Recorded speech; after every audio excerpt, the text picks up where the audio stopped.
Hello friends.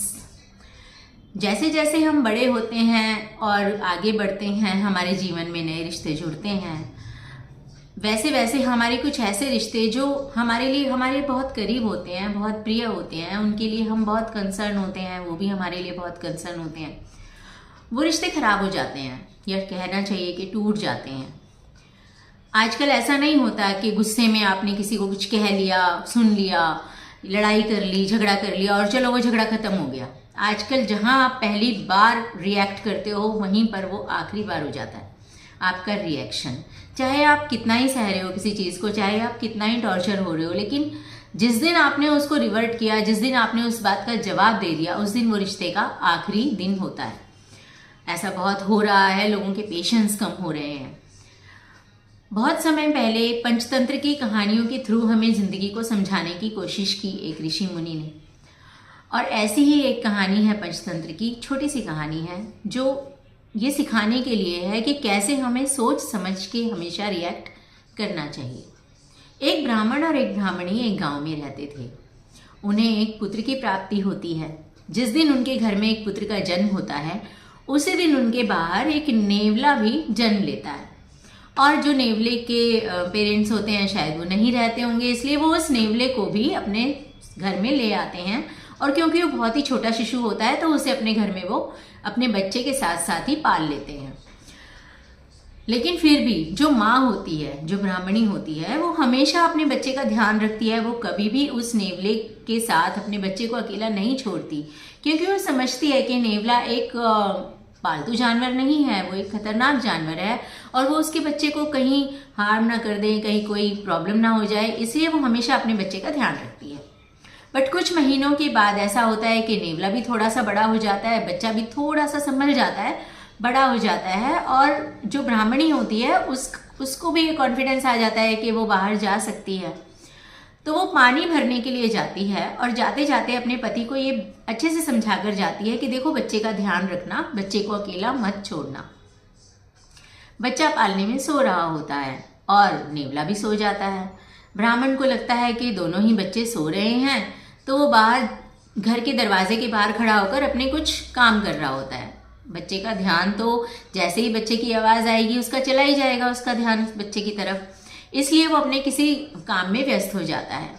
ऐसे ही समय पर धीरे से चुपचाप एक सांप घर में घुस जाता है। जैसे ही वो सांप घर में घुसता है तो नेवले को आभास हो जाता है कि क्योंकि वो तो जान जाता है कि घर में सांप घुसा है। नेवला एकदम से चौकन्ना हो जाता है। वो सांप बच्चे के पालने की तरफ देख रहा होता है और उसकी तरफ बढ़ने लगता है। जैसे ही सांप पालने की तरफ बढ़ता है तो नेवला समझ जाता है कि सांप बच्चे को शायद कुछ नुकसान पहुंचाना चाहता है। नेवला झपट पड़ता है सांप के ऊपर और उससे लड़ाई लड़ता है, और लड़ने के बाद वो सांप को मार देता है। नेवला जब सांप को मार देता है तो उसके मुंह पर खून लग जाता है, और ऐसे ही देख कर के सांप भी मर गया और बच्चा भी सो ही रहा है।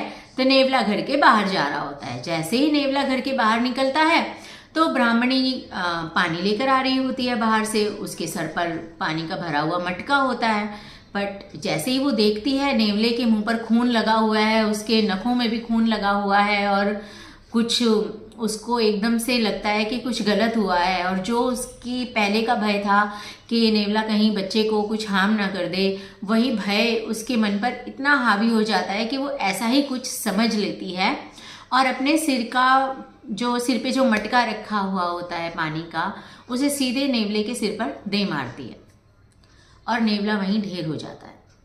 और वो चिल्लाकर घबरा कर कि मेरा बच्चा कहकर जैसे ही घर में जाती है, वहाँ वो देखती है कि वो जो सांप है वो मरा हुआ पड़ा है और बच्चा पालने में सो रहा है।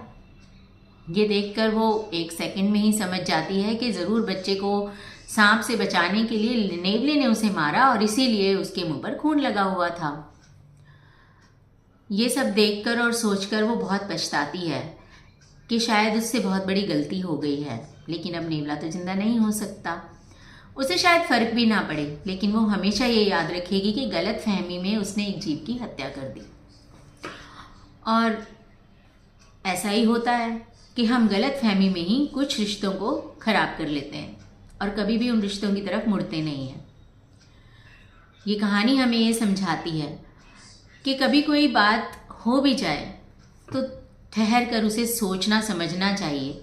कभी कभी अपने मन के भय और अपनी जो गलती है, अपनी जो वजह है, उसको भी दोबारा से सोच लेना चाहिए और उस रिश्ते को संभालने की कोशिश करनी चाहिए।